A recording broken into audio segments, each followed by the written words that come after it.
Justin, welcome. Thank you very much. Congratulations on being a TiE20 winner. Yeah, thank you. I saw your presentation briefly, Torque Labs. Yep. The product I think is very interesting that you made, the leggings with all the sensors. As you were mentioning earlier in a conversation that most of the upper and lower body measurements are done through footwears and other things like that, which is Correct. Below the limbs, but now you're designing and changing the whole concept. Yeah. So let's talk a little bit about the leggings that you designed.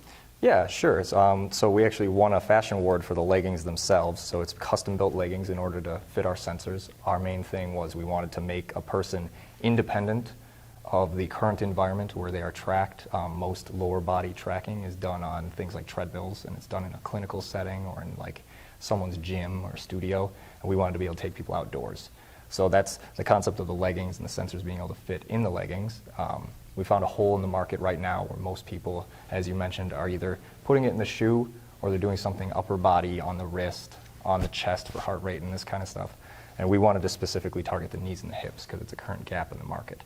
And the technology that's out there is very expensive. So if we take commodity off the shelf technology with our custom leggings, try to insert it and specialize it to that, we can bring the cost down and kind of give people more freedom. And then the last element that we bring in is the analytics to try and take the professional out of the equation. Because most people right now, you end up needing someone to interpret this data for you and tell you how do you change your program in order to get healthier. Just because you know there's a problem doesn't mean you know what to do. So then our next step is to give you feedback on how you change what you're doing. And how's that feedback given? The feedback right now is given through an app, and we try to analyze something like your training program and say, okay, you need a rest day, you need to start doing this type of exercise or this type of exercise, or this is a type of issue you should probably see a doctor for. And so once we get to the feedback stage, that's when we are going to have to go through FDA processes and things like that. But until then, we can target B2B who already have professionals on hand, like a sports team, and then they just have this data that their own internal professionals can use. So for now, we're focused on B2B so that we can expand into B2C later on. Okay. And the IP rests with what? So the IP basically rests upon the data we are analyzing. There's like a utility patent that we're looking to get right now, and it's basically the bringing of it all together. Because we purposely want to save the money by using commodity things, and people already can track biometrics. Yeah.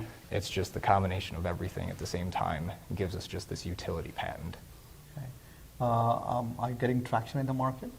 Yes, marketing has been going very well. Right now we reached kind of a standstill of we're a bootstrapped startup, and we've kind of spent all of our own personal funds.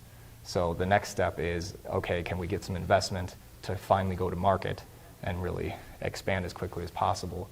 But yeah, we're getting plenty of traction in terms of feedback. What is the price point of that legging? Right now it's $500, so with the sensors included and the leggings, and then a subscription to the data service. So obviously it's not meant for the general market then?